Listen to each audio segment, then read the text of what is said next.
Welcome to Catastrophes. This is a podcast about disasters, why disasters happen, and the factors that make them happen. We look particularly at vulnerabilities and the factors that drive disasters. Today, we are looking at the 2023 Hawaii wildfires and why they unfolded the way they did. My name is Brady Podolsky. I am an instructor of disaster and emergency management and also a vulnerability researcher, and I am your host. Before we get into today, the intent of exploring the Hawaiian Lahaina wildfires is not to demean or diminish the experiences of people who have faced this traumatic event, but rather explore, question, critique, and ask why this event unfolded the way it did. So with that, let's begin.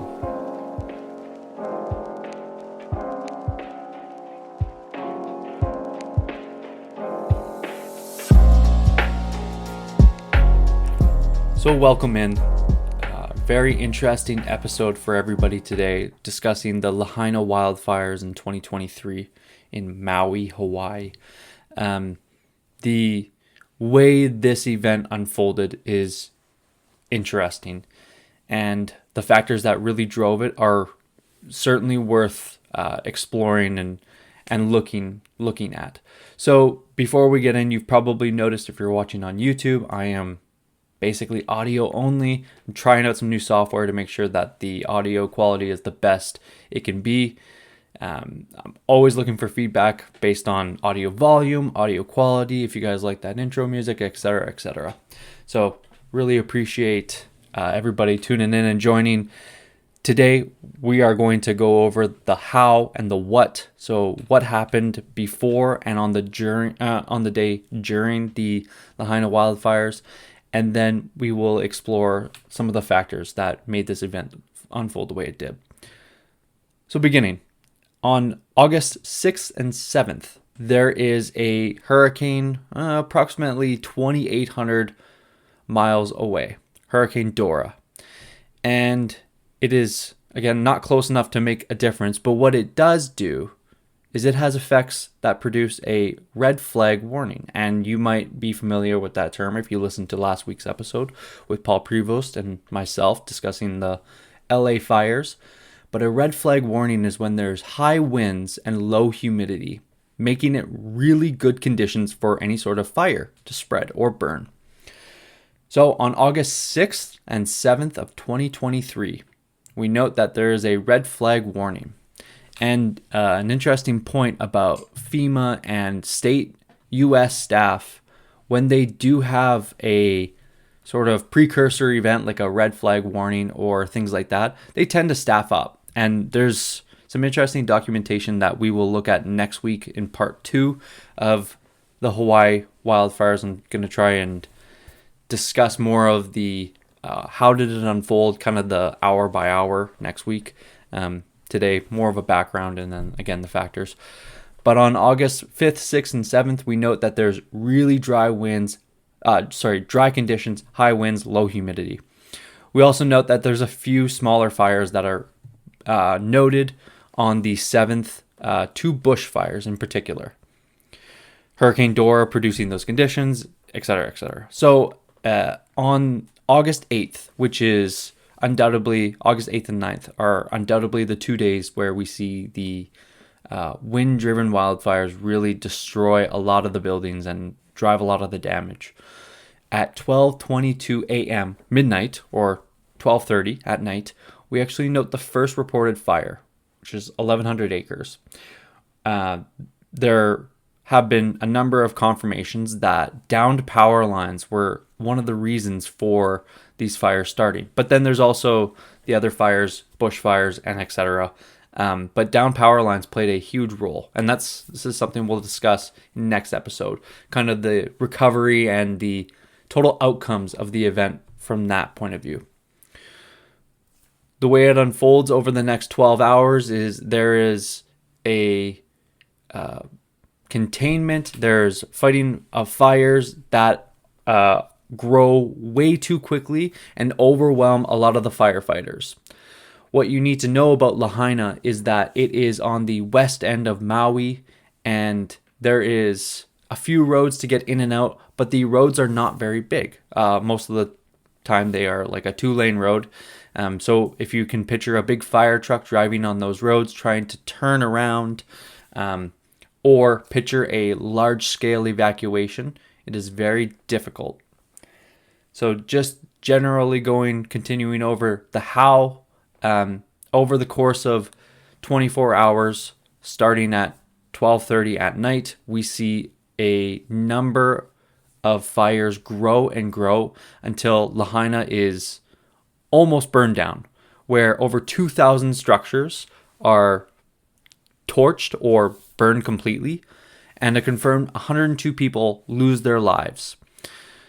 As the evacuations drive on, there's over 6,000 people who are residents of Lahaina displaced. And I make that distinction because there's a number of tourists who are in the area also at the time, and they are without home, and they also have a difficult time evacuating as well. Throughout the course of the night, there is an evacuation alert. There is no use of the city siren. So giving you a little bit more context into Lahaina itself, there's roughly 10,000 residents who live there year round, but the island itself of Maui tends to get very full when it's tourist season, and they were experiencing a lot of tourists at that point. There's a number of statistics that show there's like 1,600 people per square mile in Maui at the time, and if we just consider 1,600 people in a square mile, or like a relative size, if you tried to evacuate all of those people alongside one road, you can see that there might be some difficulties with the evacuations. So that is one of the difficulties within this event, is there is difficult evacuations and difficult traffic management. And this is a theme that we will see a few more times, but something that we will discuss more next week. Not to give too much away, but we see downed power lines blocking a lot of the roadways, preventing a accessible evacuation, which really holds people in place. It also drives some people to abandon their vehicles and go towards the beach. And there's some unconfirmed/confirmed reports noting that people actually were swimming at night trying to evacuate. And they may have been some of the people who passed away, unfortunately. Moving to the things that we do know, some of the factors. So over the course of a day and a half, Lahaina unfortunately burns, and again, 2,200 structures. We note that there's $5.5 billion US dollars worth of damages. 2,200 structures and 102 people who lose their lives, along with a number of critical infrastructures, high density and low density buildings, and then streets, trees. The images of Lahaina after it is burned are drastic, and they are very unfortunate, scary to see, and to endure that would be a terrible, terrible thing. And there's a lot of reports of people who were interviewed like directly after, and you can tell that they were like going through an intense traumatic event in their lives. So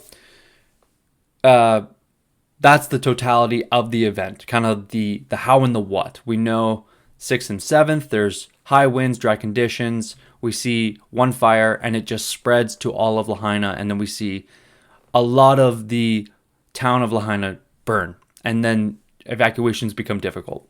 So now I want to focus on the vulnerabilities and the factors that really drove the effects of this disaster.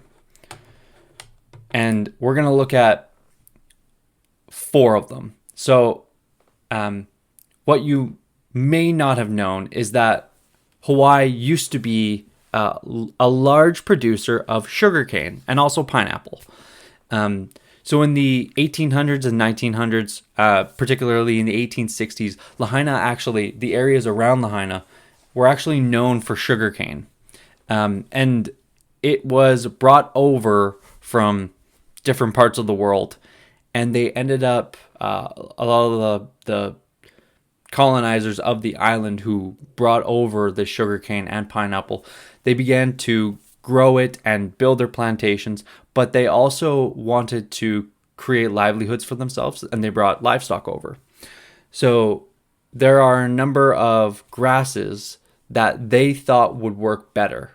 And the interesting element is they actually brought 4 different types of grasses three from Africa. One I couldn't actually pinpoint where it was from, but guinea grass, buffalo grass, molasses grass, and pampas grass are all an invasive type of grass that has been in Hawaii since 1860s. So it is still invasive, and it was brought over to make sure livestock had food and make it easier to have livestock there. It's also noted that sugarcane, if it's not contained and it's not maintained, it becomes very unwieldy and unruly. There's a lot of sugarcane growing. So unfortunately in Maui, in West Maui, in the Lahaina area, we actually note that fires, and on the whole island of Maui in general, we've noted that fires have quadrupled in the last decade. We'll go over the specifics next episode, but we actually see like 20,000 acres during the, I believe, 2019 wildfire season, which is unheard of on Maui's island. A lot of the reason is because this invasive grass and the leftover remnants of sugarcane and pineapple plantations and how they grew, well, they actually made the area more susceptible to wildfire, and they allowed for more burnable conditions. The invasive grasses are particularly prone to any sort of wildfire in the area. And I also think it's worth noting the role of human-induced climate change here. So there's a really good report from the University of Hawaii, I believe. I totally forget the name and I did not write it down, but the scientist notes climate change played a role in the CO2 emissions that were released. A lot of the plants, invasive species, the invasive grasses, they actually grew quicker than the native plants due to increasing CO2 emissions.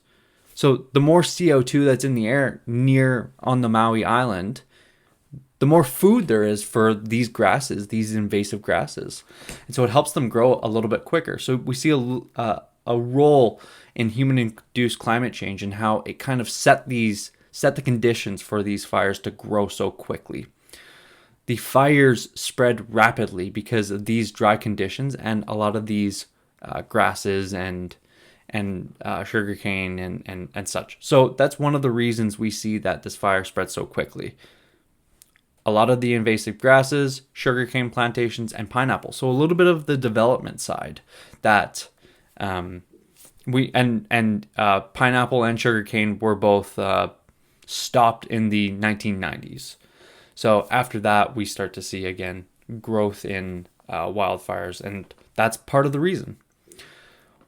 One of the other interesting elements is the building codes. So if you go through the Google Maps and you look at some of the the plots of land, you'll actually see that the plots of land are not relatively big. They are not large plots like we see in other areas.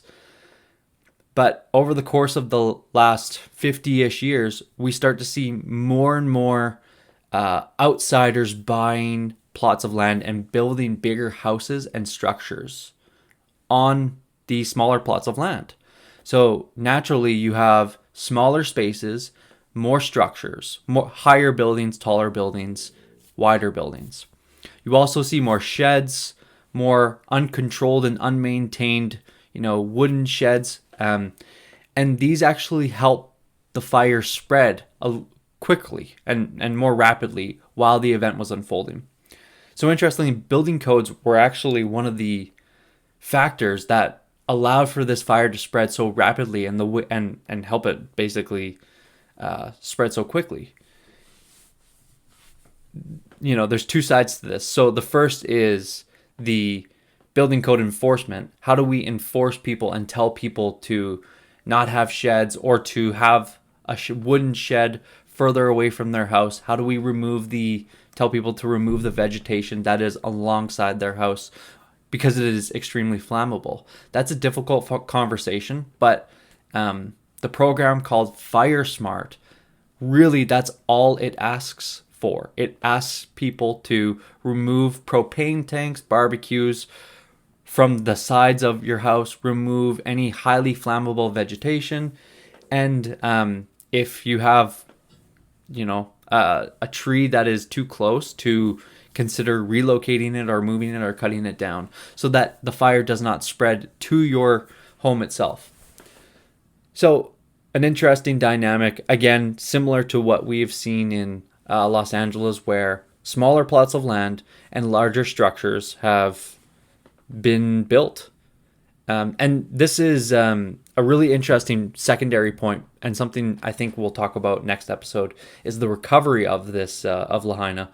But immediately after, there's a number of reports suggesting that land developers and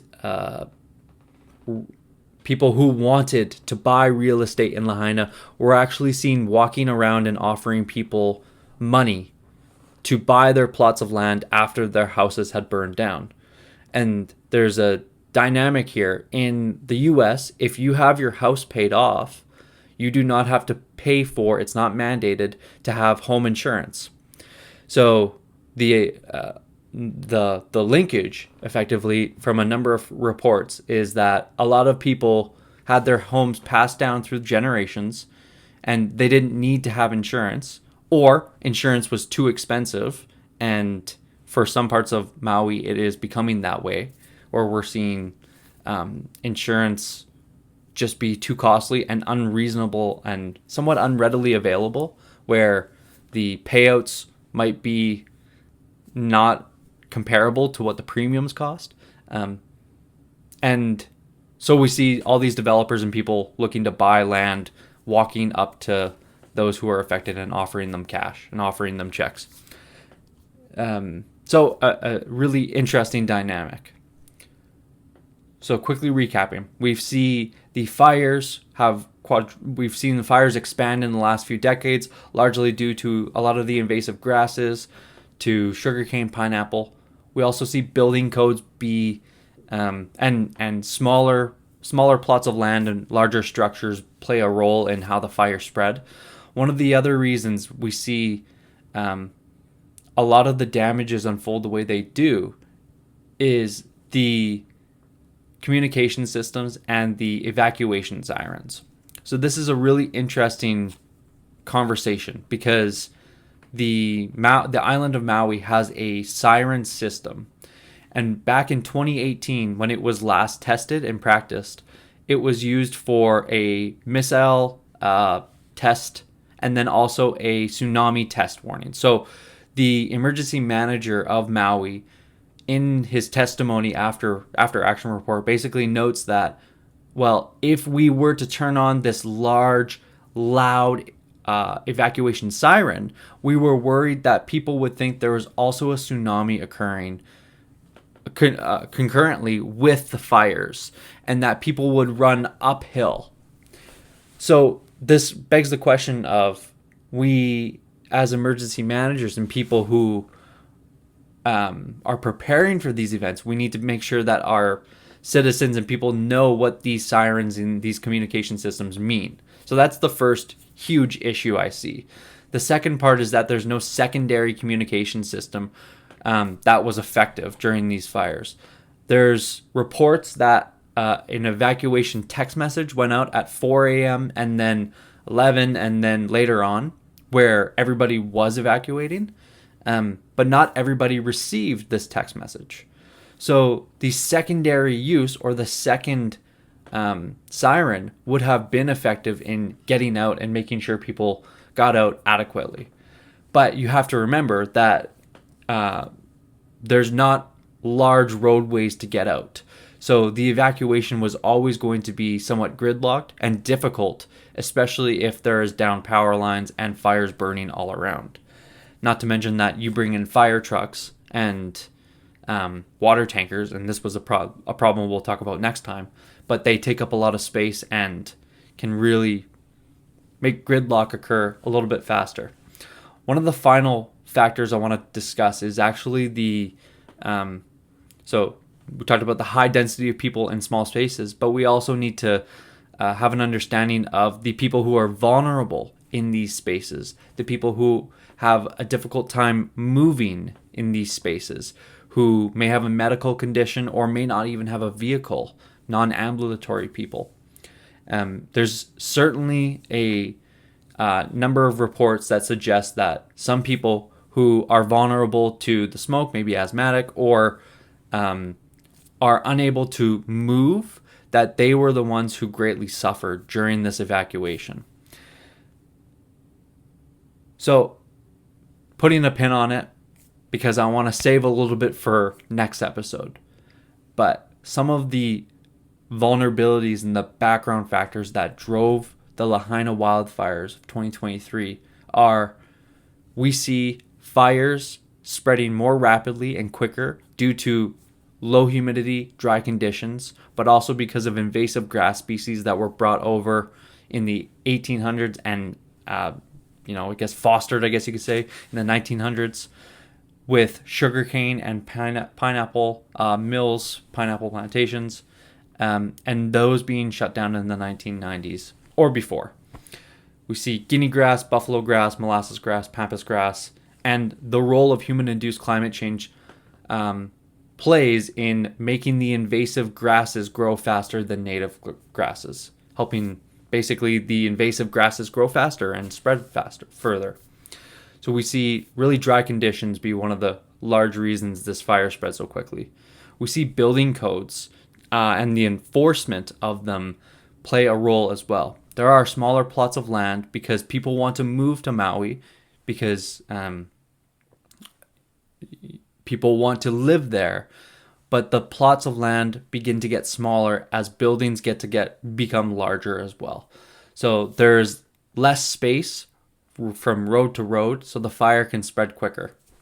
We also see, sheds, wooden structures, and structures that are flammable alongside houses, which also help the fire spread. And then we see the difficulty in the evacuation sirens and having that conversation, and down power lines and evacuations being difficult. So that's all I have for today. Next episode, we will be discussing more of the background factors and some of the recovery that has happened since the Lahaina wildfires. We will be discussing the firefighters and how some of them lost water pressure and the critical infrastructure issue and how it relates to this growing issue across North America. So if you enjoyed today's episode, thank you for tuning in, but please provide me a review on Apple Podcasts or on YouTube.